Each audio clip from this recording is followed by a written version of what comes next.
Hey, everybody, and welcome to another episode of That Podcast. It's released from the vault.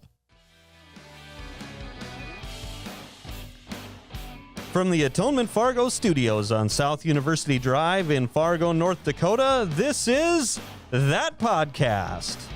This crew would really like to hear from you. And to do that, you can submit questions or comments at thatpodcast.net. And now, here is your favorite crew of hosts with That Podcast. Hey everybody, welcome back to That Podcast. My name is Ryan Janke, and as always, I'm joined by Pastor DJ Lura and Sarah DeYoung, and it's cold outside. It's getting there. It's terrible. I had to wear a coat this morning. No. It's October 1. It's officially fall. Yeah. Favorite time of year. Fully immersed. Coats are, I don't know. I mean, I'll wear them. Here you're sitting with a T-shirt on. Yeah. I got 3 layers. Ryan, I'm guessing Ryan was the type of kid who it was like January -20 and he was still like out in shorts and a sweatshirt. He's not cold. Yeah. Yeah, right. It's not bad. Now I get after Eli for that because it's cold out, man. Yeah. He just looks at me like you're so old. Yep. Your blood thins the older you get. It doesn't hold the same temp as when you're young. My son told him to go get dressed. He comes out. He's got like jean shorts on and a tank top. Mm-hmm. And there's nothing to him. He's only 6. So it's just like, I'm looking at you. I'm cold looking at you. Aren't you cold? No, I'm fine. And he's not, because he just runs around and yeah. Just wow. Yep. Steam's coming off the top of his head.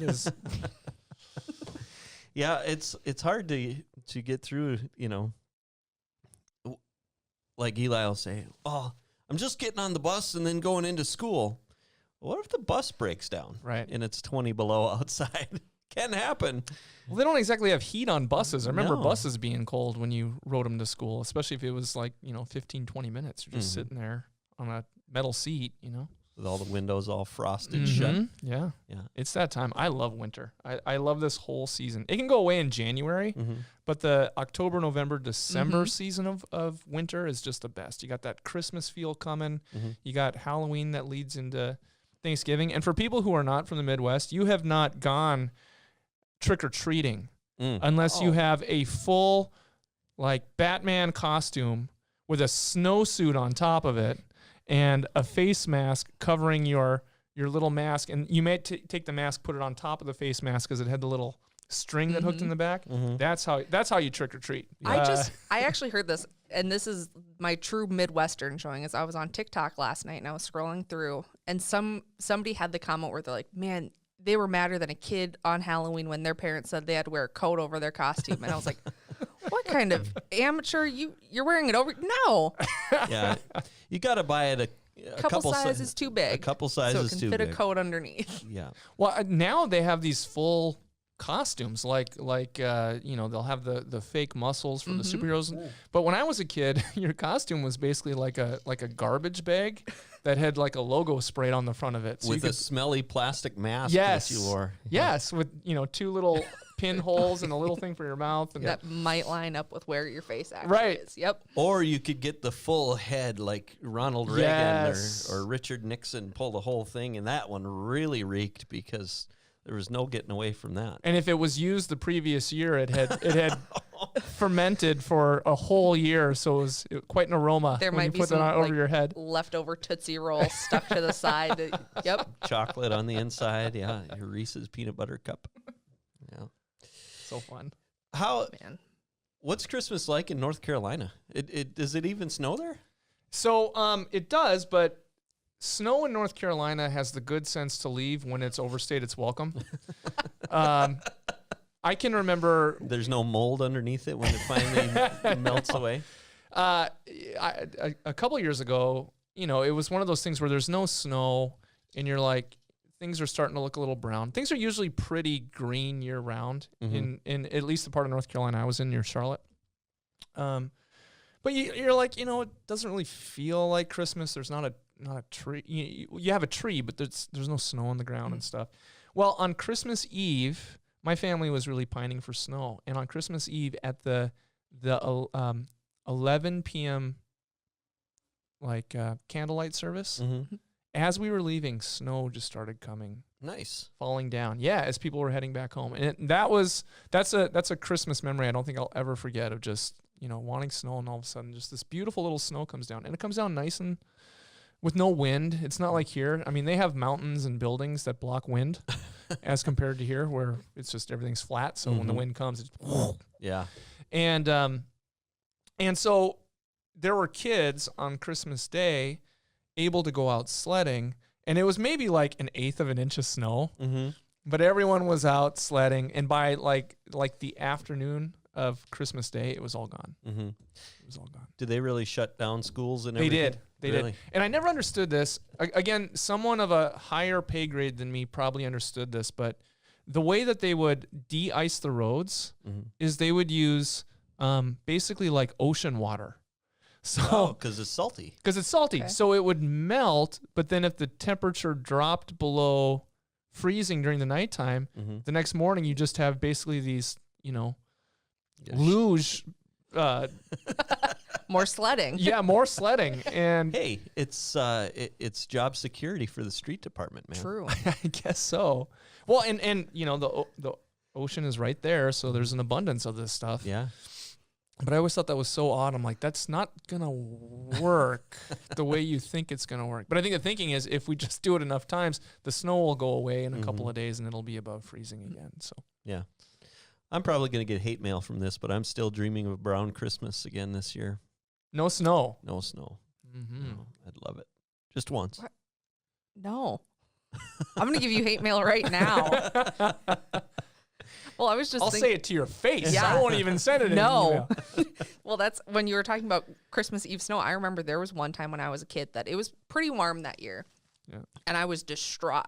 I was like, there's no, like, it hadn't been very cold. There wasn't a lot of snow or anything on the ground. I was like, how is Santa going to get to my house? How does a sled move without snow? Yes, I'm like, it's going to be too, like, I just remember, like, there was some, I don't even know the name of the movie, but there was some movie where it was like, oh, Santa has to come rescue somebody in the summer, and, like, the reindeer can't handle the heat. And I was like, Mom, Dad, like, this is, we can't do this. There needs to be snow. This is serious. Yeah, it's serious business. That's, So what You do the need snow. What do the reindeer do for places like around near the equator?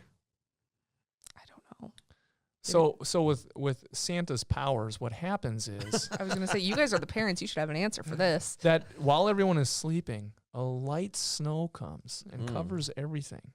And then Santa's able to make his deliveries in, 1 million houses in like 0.2 seconds, Yeah. right? And then the snow just See? goes away by morning. So he's got a Cool. cloud following him, a snow cloud. It's- Frosty, the snowman, Mhm. travels with him, and Gotcha. It's right next to the magical key that lets you into everybody's house that doesn't have a chimney. Oh, okay. there you go. I gotcha. You learn something new every day. Yeah. Speaking of learning That's as good a reason as any I can think of. well, speaking of learning new things, we have a lot of questions that have come in. And so we're going to have another question answering session. Great. Rapid fire. Okay. Well, the first one, and this comes from Avis. Several of these All came from right, Avis. Avis. Yeah. What is it like to work at a church? And I'll read the whole thing. The rest isn't really a question, but I'll read the whole thing. What is it like to work at a church? I'd love to hear more on DJ's former parishes or calls and the ages of those congregations, what they did for fun, fundraising, size of staff, etc. So I think she's like, what do they do in other parts of the country? Mm-hmm. So on the first part, what is it like to work in a church? Well, for me, it really is each person is probably a little different, but when people ask me how I'm doing in the morning, it's a little tongue-in-cheek, but I kind of mean it too. I'll say, I'm living the dream. Mm-hmm.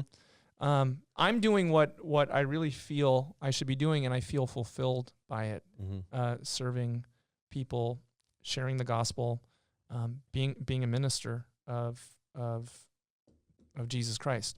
I can't imagine doing anything else. Now, just like any other vocation, there's going to be bumps, and you really know that you're carrying out your vocation if by the end of the day you just feel sucked dry. Like, I didn't have another ounce to give. There's nothing left. Like last night after all of our Wednesday activities, I didn't even make it to 9 o'clock. I just was like, I'm going to bed. So you, as Martin Luther would say, you say your prayers, you lay your head down on the bed, and you let your worries go away, and you get ready for the next day. To me, that's what it's like working in a church for me, because it's what I believe, and it's been validated outside of myself through a public call, that this is what I'm supposed to be doing. And if you love what you're doing, if you feel, if it gives your life meaning and fulfillment, if you're able to help somebody else, I think that makes it go from being work to living the dream. I agree with that for sure. And it's not just pastors. I mean, it's anyone that if you feel called to work in a church in some way, I think it's a, Well, for me, I had a couple decades not working in a church, so it is different working here. I worked for the city of Fargo for 13 years before I came here. And there, you've got your set times, right? You clock in, you take your breaks at 9, you take your break at 9, you take your lunch at 11, you take another break at 2, and then at 3:30, punch out again and you go home. And that's where that phrase "good enough for government work" comes. Right. I mean, there were times, because I was on the street department, we needed flexibility. We had to sometimes stay later or come in or work all sorts of weird hours, but the routine was always the same. You knew when you punched That's in. why you don't like snow. That explains so much. The 2 o'clock snowstorm, 2 a.m., where you got to be up and clearing those roads for the 7 a.m. traffic. Yeah. I don't do it as much anymore, but I used to. I couldn't even enjoy a football game. Like, the weather could be fine here, and I'm watching a game, the Giants are playing or the Browns are playing, the Patriots, and it's snowing like crazy, and I'm thinking, those poor fans of that team who live there, they got to be out clearing the streets right now. So you're having empathy for other cities. Well, or did you get the so I can relate this to, I worked in retail for 5 years. So my first year not working a Black Friday, I went to bed at 9, 10 o'clock on Thanksgiving. And I woke up at 2 a.m. in dead sweat of I need to be there. I was like, oh no, wait, it's not my problem this year. I can go back. I'm going to go back to bed and go shop when I want to. Not my circus, not my monkeys. Yep. Was that first snowstorm not working at the city? Was that what it was like for you? It was weird. I mean, wake up in cold sweats, just anxiety of. That first winter, it was hard to say, I don't need to watch all 4 forecasts between 5 and 6:30 and constantly looking out the window. What's it doing?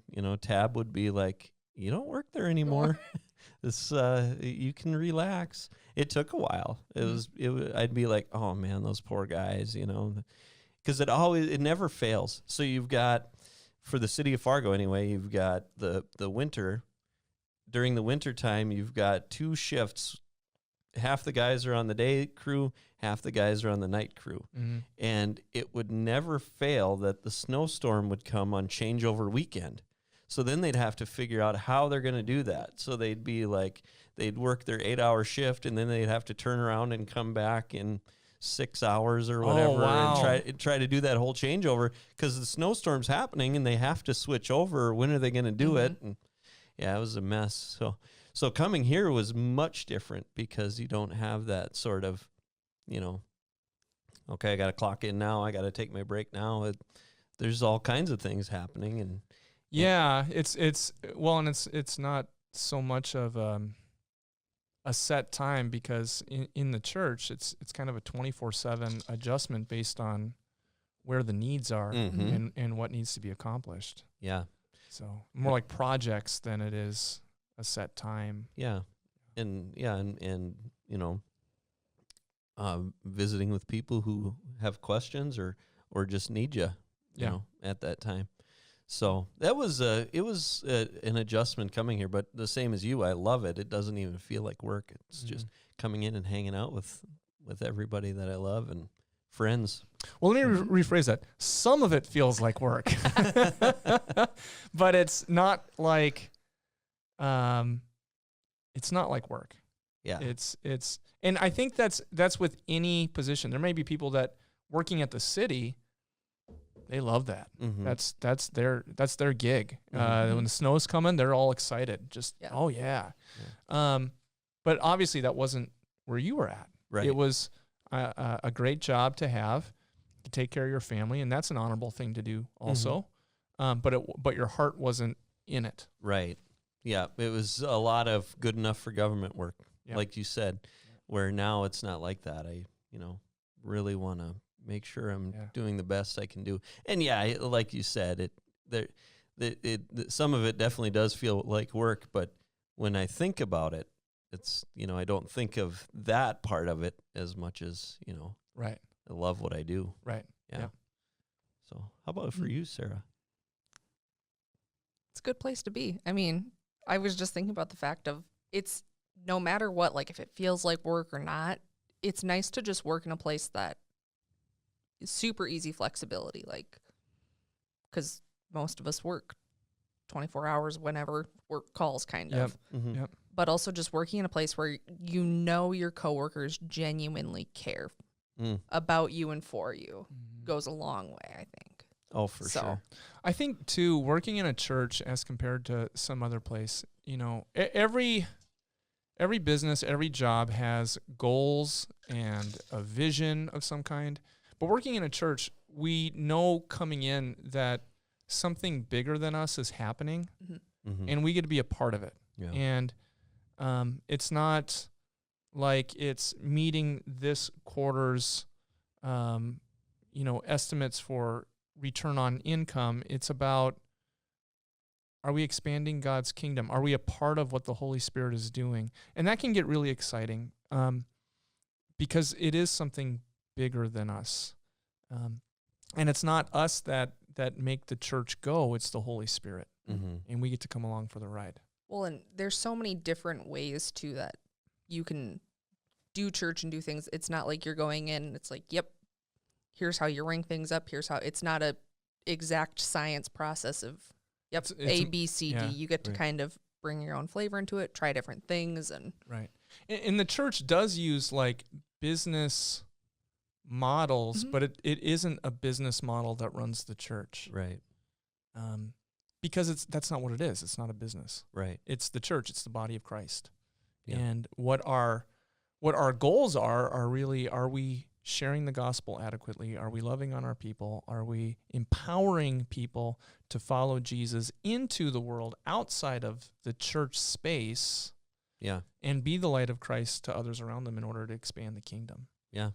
Another different thing is like when I worked at the city, this section of town needs to be plowed. Okay, go plow it. And when you're done, you say, okay, I just plowed that street.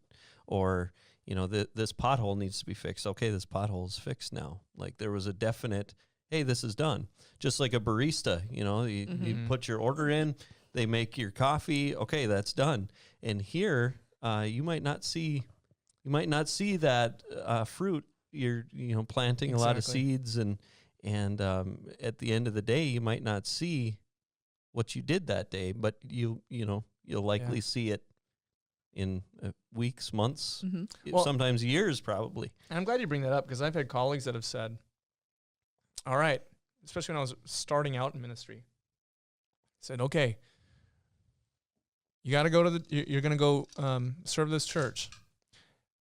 In your free time, get a hobby where you're planting a garden or you're doing some woodworking or work on a car so that you can actually see results of the efforts that you're putting in, because you don't always see that in the church.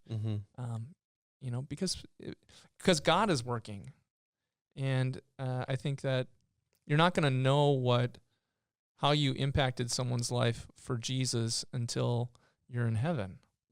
And then it's all going to be revealed clearly as to how God was using you to impact someone else's life. And I would say that goes beyond the church, but we focus on these things. It's Christianity, a Christian anywhere. You're not going to know the impact that you're having on someone's life for the sake of the gospel and the expanding of the kingdom of God until all is revealed. Mm-hmm. You don't know how that smile towards someone, one of your coworkers, brightened their day when they were in such a place of despair, Mm-hmm. or saying hello to someone, or just loving on people where they're at. Well, that I don't remember if I've told this story here. I know I've told it on at parent meetings and stuff like that about the student who I went on the trip to Chicago with. Have I told that on here before? We went on a mission trip in 2015, and I didn't know him, and I didn't really communicate with him that much on the trip, but I met him on the trip, and we came back, and he was a ninth grader at the time, and so I knew him now. I mean, I knew who he was, and when I would see him here in the church, I wasn't working here at the time, but when I would see him, I'd say, "Hey, how you doing? How are things going? You know, how are sports going?" And that was really it. Okay, well, see you later. Go in, sit down, worship, go home. And whenever I saw him, it would just be like, "Hey, how you doing? You know, how are sports going? How's school going?" That kind of stuff. Right. And that was really all it was. There wasn't anything more than that. And time went on, and one day I was sitting at home, and I got a Facebook message from somebody who I wasn't friends with on Facebook, and I'm like, "Oh, what's this?" So I open it up, and it's his mom saying, "Hey, he would really like you to come to his graduation party. You were a huge influence on his life, and you meant so much to him, and it means so much to me, and we'd love you there." And I just sat there stunned for a while. Dumbfounded, right? Yeah, like, What? Yeah, what? You know, I said hi to him. Yeah. You know? It is, and that's kind of the thing about working in a church. I think if we get to have the freedom to look behind the scenes a little bit more and realize a couple of things. One, everyone is hurting, and everyone is turned in on themselves. Doesn't matter where you're at, but in the church, we say that publicly. Like it's public ministry. It's not private ministry. So we're aware of that. And two, our job is to share the promises of God in such a way that people stop staring at their own belly buttons and start to see the people around them. Because that's how God intends creation to be, in relationship with each other and in relationship with the Creator. And so when a person is encouraged by the gospel, they're then now free to encourage others with something as simple as just saying, "Hey, how you doing? I'm genuinely interested in you and your life and what you're doing." And it may seem like a little thing, but especially for young boys and girls that are becoming young men and women, having adults around them that genuinely take an interest in their well-being is huge. It really is. But not just youth. I think it's adults too. Having people genuinely take an interest in you and care about you is what the church is all about. But we don't get there until we really hear the gospel of Jesus Christ and discover that you have this whole new life and your eternal destination is taken care of because God, by his grace, through his son Jesus Christ, has opened heaven for you. You're now free in this life to get busy living and not just staring at your own belly button or despairing, but actually to get living. It doesn't mean life's going to get super easy. It's not, but it's a life filled with hope and faith and joy and love, even and especially during very difficult circumstances. Yeah. So what was it like working in other churches? Is it compared to Atonement? Similar, different parts of the country? I mean, cultures are different everywhere you go, obviously. What was that like? Yeah, I've served 1, 2, 3.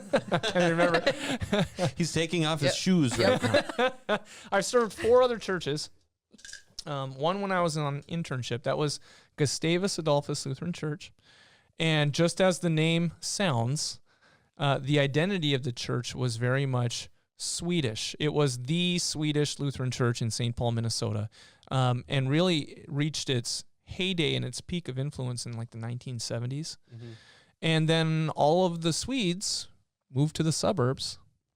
And when I was there, it was discovering that GA, as we called it, had a whole new community to minister to, and they weren't Swedish. They were Hmong, and they were Latino, and they were African American, and that these are the people that God had brought forward for them to minister to. So it was interesting to discover, especially as I was learning, how God was working on this congregation to not look at their own belly buttons, but to look up and see and stop lamenting the past and begin to see the exciting future that was waiting for them. And I loved being there. That was, we had a staff of 3 ordained pastors, myself as an intern pastor, a youth director, a children's ministry director.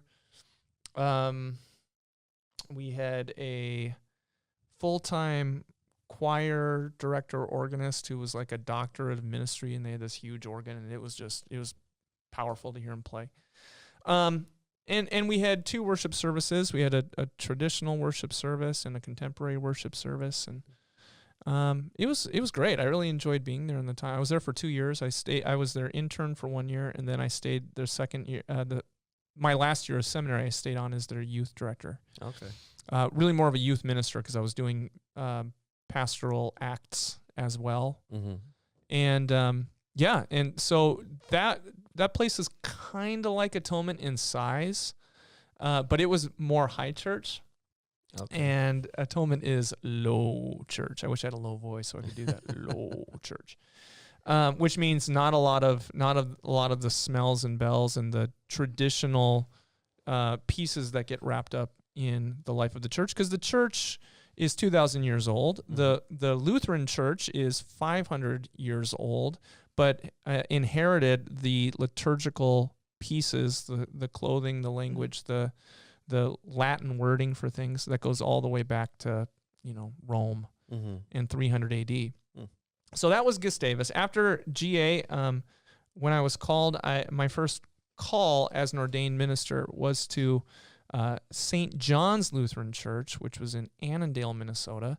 And that church is probably the closest to Atonement of any church that I have served. Very, much more low church, low key. I still had to wear a clerical there, which I thought was interesting. But they had one traditional service, one contemporary service, and they also had 2 pastors on staff, a couple office manager stuff, and GA did too. Much the same kind of staffing, a little less than what we have at Atonement. Middle school youth director, high school youth director, children's youth director, and they were very good about trying new things for the sake of the gospel in their area. That was a lake town.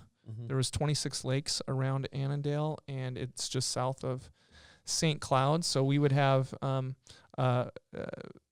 more people that would come during the summertime and attend at St. John's. But they were roughly about the same size as Atonement. I think at the height of it, we were worshiping about 500 a Sunday. Oh, wow. After that, I served a church in the suburbs of Philadelphia, a place called Kimberton, which is a stone's throw from Valley Forge. If anyone knows their history, if you don't, go learn about George Washington and what Valley Forge is. And that place was really interesting in that their identity was they were the small country church on the hill, and the city had grown up around it. That church was founded in 1876, and so it was known as Centennial Evangelical Lutheran Church because it was founded on the centennial of our country. Okay. A little smaller. I think we worshipped maybe 150, 160 a Sunday. Had 2 worship services there too, one traditional, one contemporary. Very much traditional in the sense of pastors wore clericals, which actually wasn't a bad idea, being in that part of the country, because it's much more Roman Catholic than it is Protestant. And, you know, I would serve people in my community that would be even in places like when accidents would happen, they would go to downtown Philadelphia near Center City. And that was known, it was a great place to go during the daytime, because you would see things like the Liberty Bell is down there. And I think the Constitution, like it's not the original one, but it's the place, Independence Hall. Yeah. A lot of history down there. Ben Franklin is buried down there. But at nighttime, it wasn't a safe place to go. So when I would go down there, the Thomas Jefferson Hospital, this really old hospital, you would have to park several blocks away from it because it didn't have its own parking. So I'd be in a parking garage, but I'd have a clerical on, and I never had a problem with anybody. I'd walk a couple of blocks, and no one gave me a hard time. But I think but everyone called me Father. Like, hey, Father, how you doing? Hey, keep it up, Father. Keep doing your thing. And so I'd be walking down with a Bible in one hand, just one of like, the best hey. like forms of armor. Nobody wants to be that guy. Right. You know, even troublemakers will leave the pastor alone. Like, so anyway, but that was really interesting culture-wise, because there was also where I lived was right on the edge of Amish country. So we had like Amish buggies at our Walmart, and they had stalls for them, and it was just neat. And so that was an interesting experience. It was a great church to serve, but their identity really was, we are the small country church on the hill, and they were happy with that. So then the church that I served after that is in Charlotte, North Carolina, St. Paul's. And they also, gosh, what did we worship at our height? I want to say we were like 260 to 300. We only had one service. Oh, wow. One service, and they were very traditional. That church was founded in 1830. So it was one of the oldest churches in, at least as far as in Lutheran circles in that part of the country. And in North Carolina, there are very few Lutherans, except where I was located in this place in Rowan County, just north of Charlotte. But the whole rest of the state is like Baptist. If you were to look at a map and be like, where are the Lutherans? It would light up like a light blue in Rowan County. And you're like, okay, well, where are the Baptists? The whole state would go black. I mean, and so you have a different feel. You have a bit of that Southern hospitality, because a lot of what happens in church is cultural as well. But wherever I went, everyone knew the small catechism. We sang the same hymns. You have that same language, and Lutheran theology is a learned language.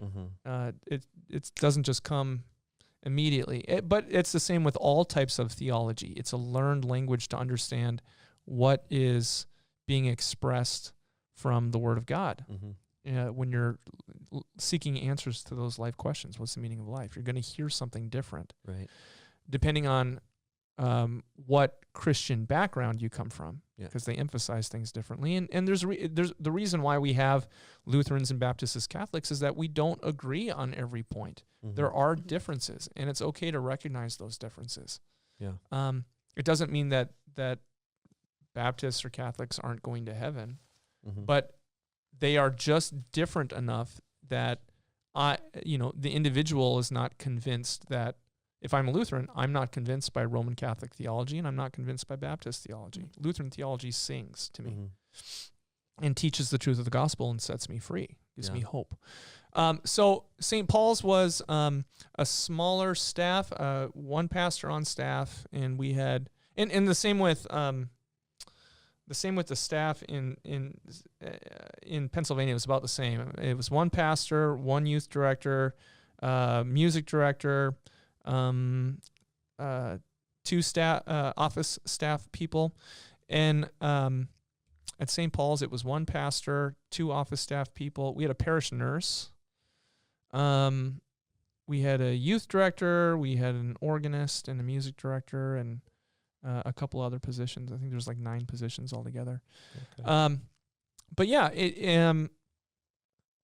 you get cultures in church, and those cultures reflect what's most important. Mm-hmm. And you have seasons in church. You have, highs and lows and dips in the direction of the church, because sometimes we can make idols out of our own projects that back in the 70s, this really worked well, but it's not working today, but we're still doing it.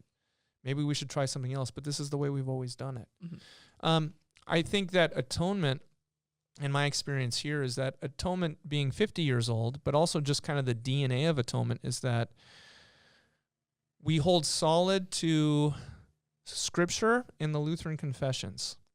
The strategies by which we share the gospel will adjust accordingly depending on what's happening in the community. Mm-hmm.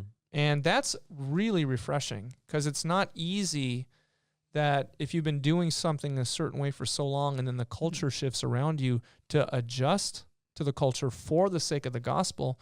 Well, we want to lean on things that we know have always been there and are comforting to us. I mean, we all have personal things that we love. Like you could talk about Christmas. Well, what do you need to have for Christmas? I remember as a kid, we would get these bags that would have peanuts in them and little ribbon candy. Yeah. And I'm like, oh, that's so great. Yeah. Well, I haven't had that at a church in a long time.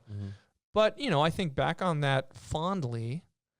Do I think that we need that at atonement? Not really. I mean, it's a nice thing, but it's not an idol that needs to be assuaged and brought out once a year. Right. You know what I'm saying? Yep.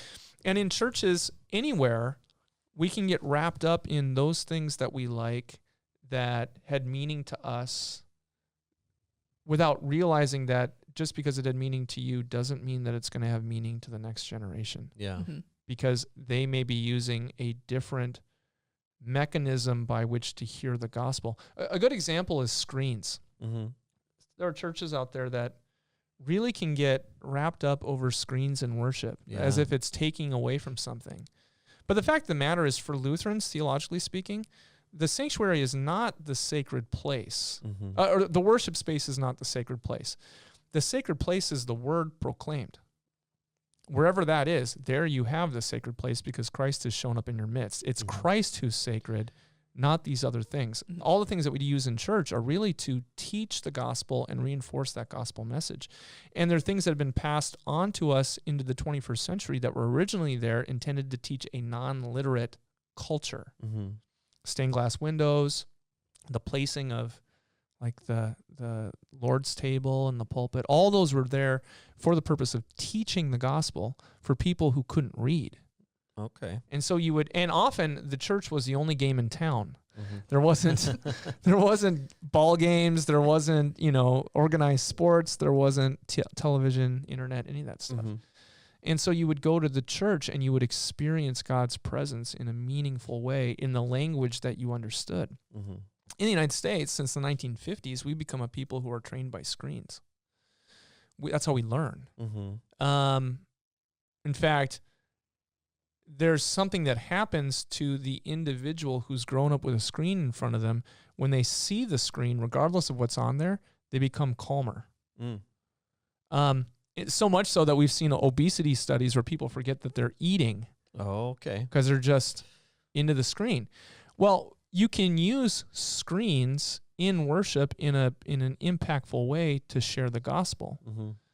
It's not the screen per se that's important. It's the message that's being proclaimed on the screen. All the screen is doing is giving you an opportunity to, one, have your head up and see what's going on and connecting with the message in a deeper way using more than just auditory communication. It's a tool. It's a tool. Yeah. And it's a tool that needs to be used strategically, just like anything else. And the strategy is, how do we best share the gospel short of sinning? How do we best share the gospel? Yeah. Well, people, I think, can get wrapped up in their traditions and miss that it's not their traditions that matter. It's not even the building that matters. The church is the people of God that have heard the gospel because they've gathered around Jesus where he promises to be. The things that you can't remove are the word and the sacraments. Word, sacraments, people. There you have church, period. Cool. Did that answer your questions? I think I so. think so. Some things that we did in North Carolina, we had this great event every year called Cruisin' Barbecue. Ooh. Yeah, this is our big event every year. This is really what the church was really got active and engaged in sharing the gospel with their neighbors, because everyone in the congregation was on deck. What we had was like a 5-hour window once a year where we had a car show. Okay. In the church parking lot, and we got more classic cars than even professional shows in North Carolina and South Carolina. We'd have 100 to 150 entries. We would give away trophies. And along with that, we would have, with that entrance fee, we would have raffles. And when the cars, people could come around and judge for their favorite car. Anyone who was attending could say, this is my favorite car, and put a vote in for it. But what we would also do is we would have a cruise, a poker cruise. And so you would get 5 carts, and the best hand and the worst hand would win a prize. And you would drive to different churches that we would partner with in Rowan County in these 5 spots in your fancy car. And it was just a cruise thing. And this is NASCAR country, so people love this stuff. And so there would be this just great event. We would have things like we did like DNA testing for people to help with blood illnesses and so on. If you wanted to be a donor, we would set up different things like that. And then we would have this barbecue, this pit roast barbecue chicken that was melt. It would just pull right off the bone. It was delicious. Now, who had the recipe for that? Well, there was a company that we worked with I in need town. to speak with this person. And it was phenomenal. And we would raise literally, I think the last year that I was there, they'd done about 10 of these by that point. I want to say we raised $30,000. Oh, wow. And we raised the money to give it to usually someone in the community who had some type of illness where their medical bills were just off the charts. Mm-hmm. And we would just go and pay all their bills. Oh, wow. And people loved it. And the entire community rallied around it. Mm-hmm. And it was really what St. Paul's was known for in the community more than anything was that event. Neat. So That's cool. That sounds really cool. Yeah. Paul and I have talked about we might be able to get something like, scheming with all of his ideas, Pastor Cross. Yeah. Getting a cruisin' barbecue in Fargo more. That'd be kind of cool. I'd love we need a smoker. I know a guy who might have a smoker or two. Okay, so the next question again comes from Avis, and since we're on the subject of all the different churches that you've served at, this is probably different at different churches. What process do people go through to become a member? Yeah, come and attend. Mm-hmm. If you're not baptized, get baptized, and you become a member. That's one way. If you are baptized and you are transferring from another Lutheran church, you just tell us that you want to transfer your membership. And at Atonement, we have a process of a couple times a year, we'll recognize all of our new members, and they'll come before the congregation, and they will basically do a confirmation of their baptism. So we do confirmation for our teenagers, but every time someone joins the church, they are doing the same thing. Yeah. They are affirming their faith. They are confessing that they believe in the God as revealed in the Apostles' Creed, God the Father, God the Son, God the Holy Spirit. Mm-hmm. That's the language in which we baptize, and it's the language in which we affirm our faith. And when that happens, you become a member of Atonement. Yeah. Through baptism or through affirmation of your faith. So when I became a member here, and this was 10 years ago, there was, I can't remember, several weeks on a, say a Monday evening or a Tuesday evening where we would sit and learn all kinds of things and do that. But we don't do that anymore. Yeah, that's known as a time of catechization. Mm-hmm. And that's an old practice. It's really what we do with the kids when we raise them in the faith. Because we baptize infants, the strategy, or at least the thinking, is that for those who are raised in the church, we go through that process of catechization. Most churches do something like that with their new members, just to make their members aware of what this church is all about, but also for the church to get a sense that, this person really believes this, that wants to follow Jesus. And so there's usually some form of catechization. It can be as simple as one or two conversations with prospective new members, to a full-blown course. I've done it in different ways. I've done like 5 sessions. I've even used Alpha as a catechization program for some people. Okay. I feel like we need to. Is this feedback coming on? Yep. Are you able to hear it on the? I don't know. We've got some racket happening outside. I think it's one of our last lawnmowers of the year. Oh yeah. Before the snow flies. Okay. Well, if you're hearing that, it's a lawnmower. Everybody's okay. It's my teeth rattling because it's so cold. It's not that bad. It's not that bad. What is outside? Now I'm wondering. No, it's in the 50s probably. In the springtime, you'd be sweating right now if it was 50 degrees. That's all perspective. So you may not remember. I've been here almost 2 years now. That first January, I must have had like 5 layers on. But the first Sunday I remember I came, I had a snow coat on. They were like, "This is our new pastor." I'm like, "Yeah." He still has a snow coat on. DJ showed up like the kid in the Christmas Story that couldn't put his arms down. Put your arms down when you get to church. I got soft in North Carolina. It was too nice. Oh, that's good. But we're hardy folk up here in North Dakota. Oh yeah, we are. Okay, we have one more question from Avis. Avis, thank you so much for sending these questions in. It's been a good discussion so far. So this one has to do with the changing world in church. Is how she headlined it. She talked about former pastors who would not marry couples who were living together. She knew a couple that actually had to move apart before the pastor would marry them.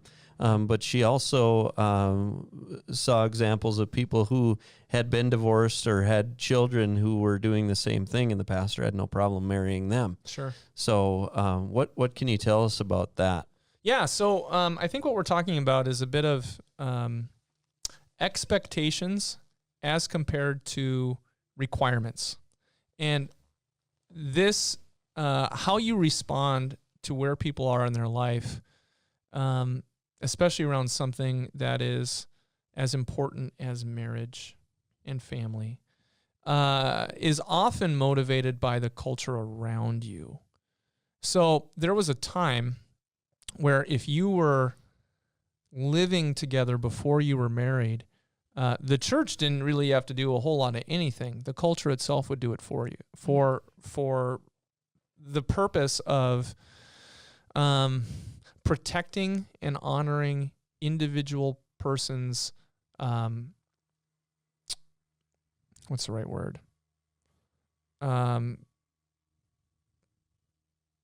Credibility. You know, I got their rep, so to speak, that they're not bad people, that they're not, fooling around, causing trouble. And that goes back a long time in history, a couple thousand years, up until basically the 1970s, where in the United States, at least, there has been more living together outside of marriage as normative. Okay, so that's a shift in the culture. Well, what does the church teach? The church still teaches, regardless, one man, one woman in marriage, no sex before marriage. That's the norm. That's not the world we live in. So how does the church then interact with people who, for whatever reason, are not keeping with the tradition of the church? Well, you really have two responses. You can come down really hard and draw lines in the sand. And I think that's really a call on the part of the pastor who's been asked to officiate at a wedding, because it has to do with their comfortability too. There's an agreement happening between not just the husband and the wife to be, but also with the pastor, because the pastor is the state representative, but also the representative of how to honor this within the church community. Okay? Now, my feeling, being someone who was born after 1970 and has grown up in the culture of people living together before they get married, is to say, I also teach one man and one woman in marriage, and then that's the proper place for sexual expression. If you're doing it before marriage, there's two things that I think about when a person comes to me. One, well, if you're already engaging as a husband and wife before marriage, at least you're moving in the right direction to honor it, because marriage is meant to protect the man and the woman, because prior to marriage, all bets are off. There's no legal ramifications of breaking that union. You can play at it, but until you actually put the ring on the finger, all bets are off. Right. So there's a bit of that. But it's also, you've been living this way, but you want to do the right thing. I see that as moving in the right direction, of wanting to make it official. So usually what I will say is that if people are already living in a marital arrangement prior to being married, good, let's move forward. And then we have a conversation. And something we also do is confession and absolution, which is forgiving your past, which may be engaging in sexual behavior even with someone who is not your spouse to be. To forgive that, to move beyond that, and to move forward in your relationship together that is made not just an idea, but an actual thing through the wedding, through the marrying each other. It's no longer an idea that I love you or that I will spend the rest of my life with you. I am committing myself to you. And that commitment is what actually makes marriage work. It's not the feeling of love. It's the feeling of commitment, that I'm going to choose daily to have my spouse's needs and wants be more important than my own. That will get a marriage couple through any trial that they face. Our culture has made marriage really into, it's a feeling about love. And we don't even know what love means in this culture anymore. That's how far away we've moved away from a biblical ethic. And so it's reteaching that. And so if you meet people that are living together prior to marriage, but they want to get married and they're planning on getting married, my feeling is usually, let's get this done as soon as possible. You're already living in a marital relationship. Let's make it official. And to teach them about the importance of honor and commitment and how that will bless their relationship their entire life long. Because I'm usually not concerned about a couple's wedding. I'm concerned about their marriage to come. So yeah, so that's where I am at on that. I don't disregard pastors that are like, no, I want them to just take a break. Right. And that's fine too. It really comes down to whatever the pastor thinks is in the best interest of the couple. Yeah. Now, when it comes to divorce, again, divorce is not something that we teach in the church as being normative or God's intention, because the Bible basically speaks of it as not being God's intention.